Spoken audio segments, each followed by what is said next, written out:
Good morning, all of my YouTube friends. So I am in EcoSun this morning, and the reason I'm making this short is yesterday's birthday video might be up only the day after tomorrow or whenever.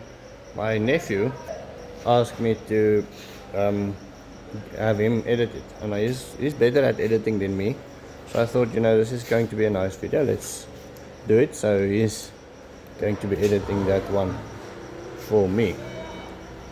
So Beshi asked me for prices on these different little walk behind plows. So this one is 16,800.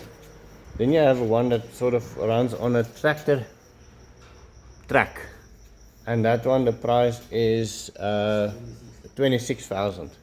But then do you get any attachments with it? I think you have to buy the plow separately, and then you can also add things like the seeder, you can add the rake, you can add all of those things, but they cost a little bit extra. So I couldn't find the fittings that I was looking for at EcoSun. I'm trying to get those irrigation pipes up, but that will happen soon. I'm sure we'll get all the fittings together in this town.